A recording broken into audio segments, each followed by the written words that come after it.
Hello, sports fans. It's time to learn how to do patterns.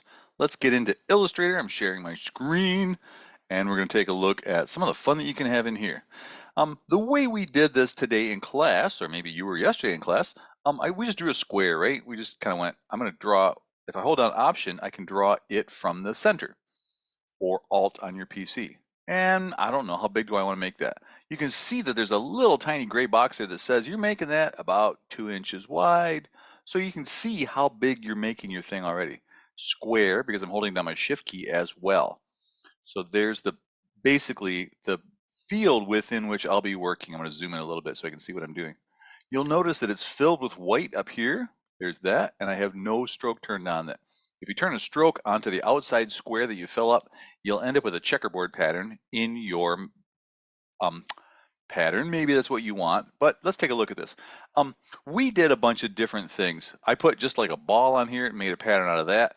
Very simple. We also put a pattern of blocks on here and made kind of a plaid. So why don't I do that? I'll make a plaid and then I'll do another one where we can do something a little more interesting.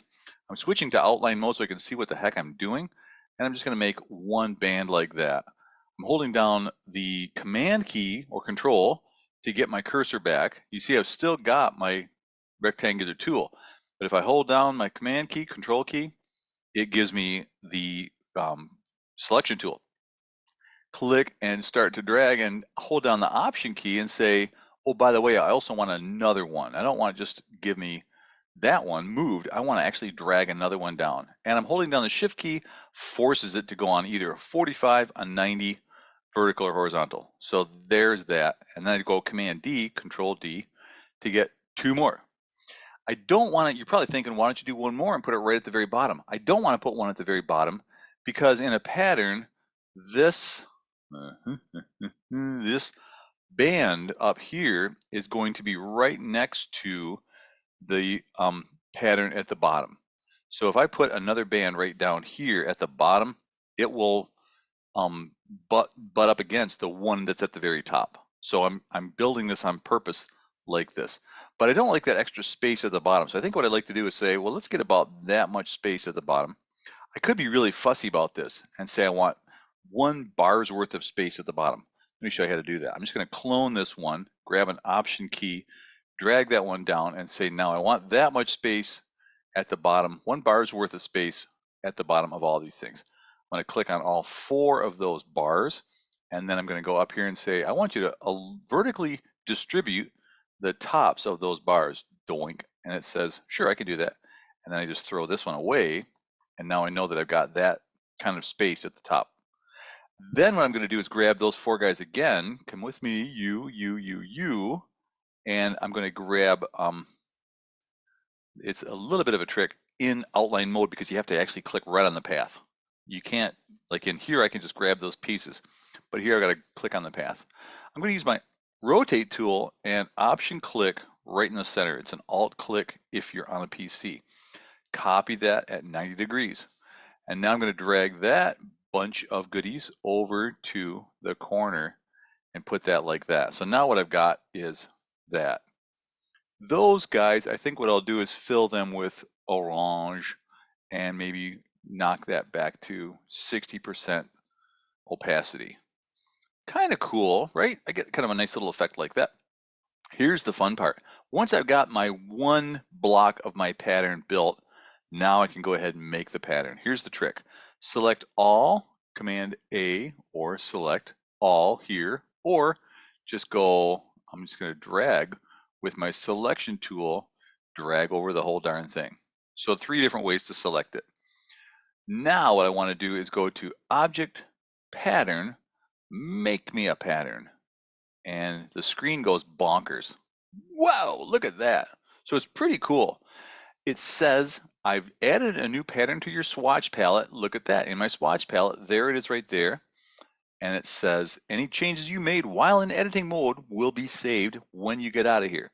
So we're inside editing mode. We're in this little isolation mode here that says anything you do will be affected on that pattern. So if I said the 3rd stripe in, I'd rather have that filled with yeller.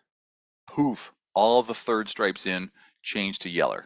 If I'd rather have the third stripe down, change to brown, then poof, all the third stripes down, change to brown. So you can see how you can make fairly quickly a pretty interesting, complicated pattern that you can then use. So let's say I'm happy. It's kind of a hideous pattern, but hey, let's just call it great. So let's call it hideous, hideous, and we'll save it.